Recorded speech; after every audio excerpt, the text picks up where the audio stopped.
Welcome back to In Between Cuisine. I'm Tony Hickman. So I was trying to think of what to do for this video, and I don't know why. I've been on kind of a spice kick lately, so I want to try to do something with a little extra spice to it.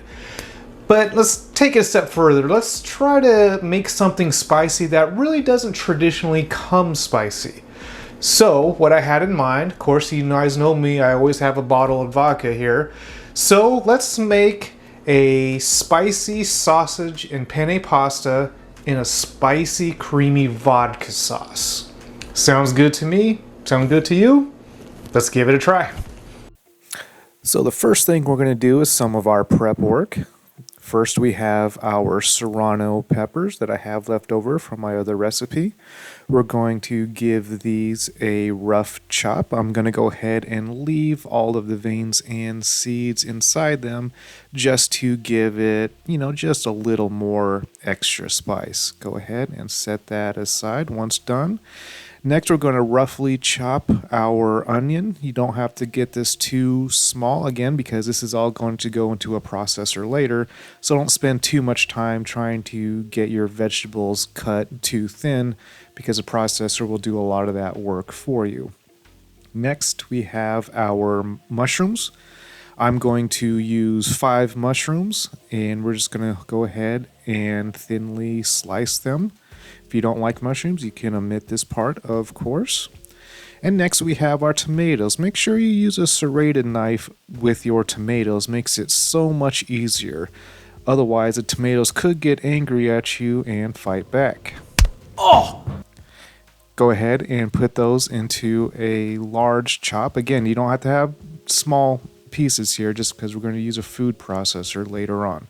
So let's get those tops off, and then I just cut it diagonally just like that. Once that is done, we're going to go ahead and heat some olive oil onto a large frying pan over medium heat. Add our onions.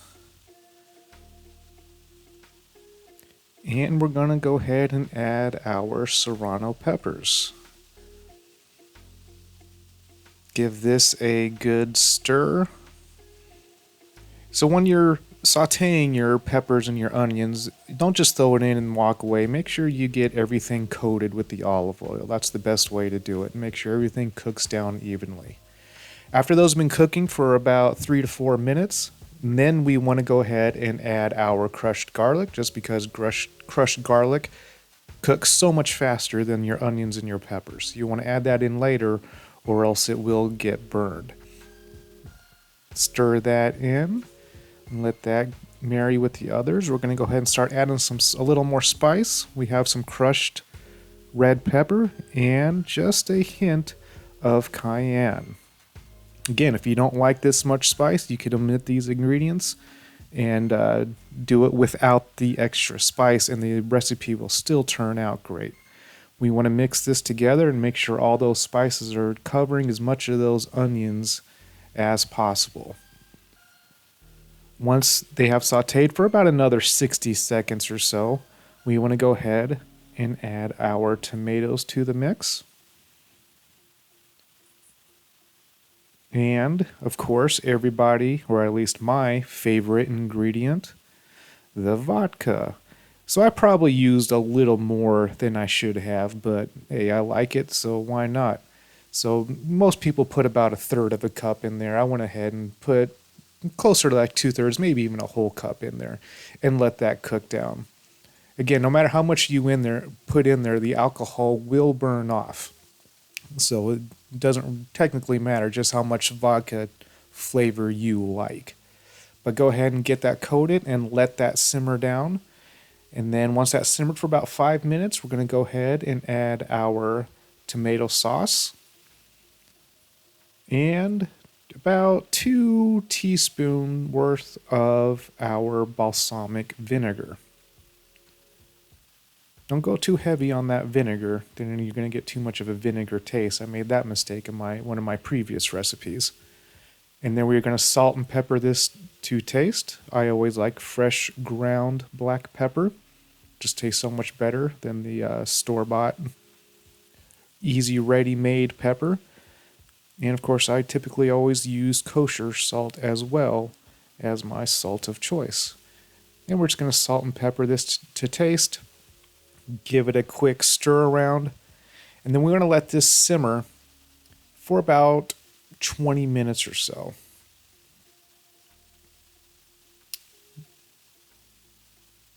I have set that sauce aside, and I'm going to get started on our penne pasta. Just off camera here, I do have a pot of boiling water with some salt and some oil. And again, I'm not going to show that because we've all seen pasta cook. So that will be cooking just off camera as that sauce sautés. Now let's get started on our sausage. I used a 3-pepper spicy sausage from H-E-B. It's got hatch chili, jalapeno, and serrano peppers on it. I have my cast iron over medium heat. I'm just going to go place the sausage directly into the cast iron. No need to coat it with anything. It might be a little smoky. Might have to turn on your vent fan. Once the side is crispy, go ahead and give it a flip. And once both sides are at a good crisp level, go ahead and remove that from the heat and set it aside for now. Butter. Letting that pan cool just a little bit, we'll add some butter and our mushrooms. I'm going to let these mushrooms cook in this butter. You want to cook in this butter for at least 7 minutes to really get those mushrooms nice and soft. I'm going to go ahead and add just a little dollop more of butter here. Didn't quite add enough. And make sure you try to get these all coated, every single piece, with at least a little bit of butter. And we're going to let these cook as we move on to our next step. We want to add our tomato sauce into the food processor. Now you want to try to carefully put this into the food processor. I was at kind of a tough angle here because there's a cabinet right there, and yeah, look at that. Oh, that's all skill right there. Getting it all over the front of my food processor. But that's all right. We could snap our fingers and make that go away. Just like that. And we're going to go ahead and add some fresh basil leaves to the mix before we process this. Put our lid on, and then you just want to pulsate this until you get to a nice, thick, creamy consistency, like a puree.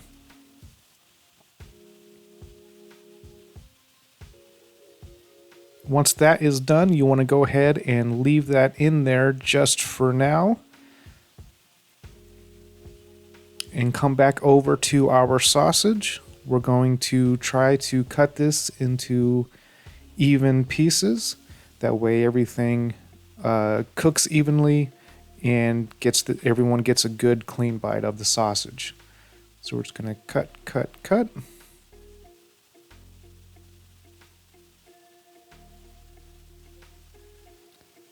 And now we have our mushrooms that I've been cooking in the butter this whole time.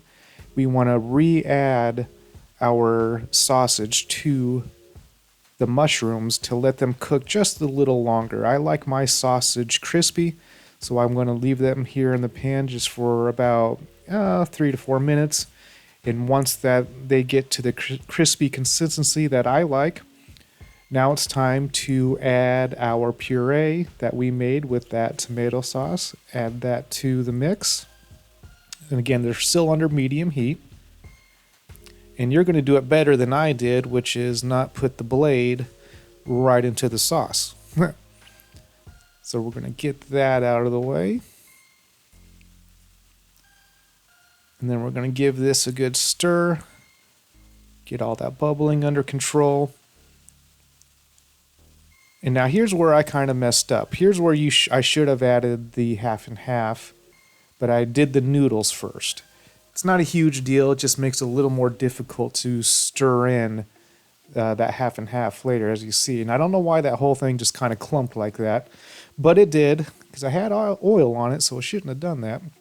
So I'm just going to work this in a little bit and make sure we get all of this pasta coated with that tomato sauce and the sausage.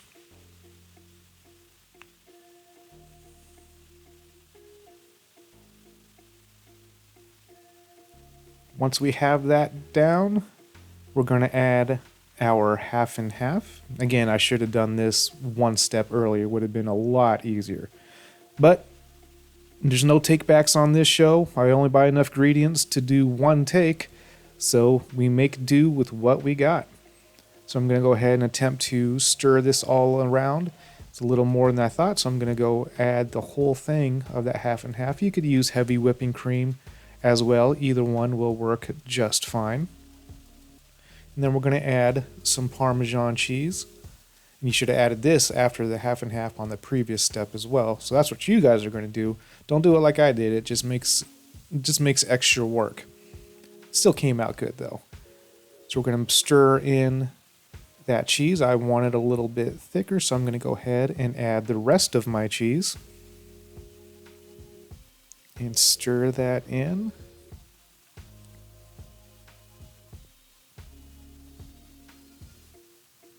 And at this point, there shouldn't be anything left to do but to plate. So we're going to go ahead and put that on our plate. Should look about like that. I'm going to go ahead and sprinkle just a little more of that Parmesan cheese on top. Do that to your liking. I love cheese, so I'm always putting a lot of cheese on my stuff. And if so desired, I have a little extra leaves left, so go ahead and put that on there. And there you have spicy sausage with penne pasta in a vodka sauce. Only one thing left to do at this point is to give it a try. Let's see what it tastes like.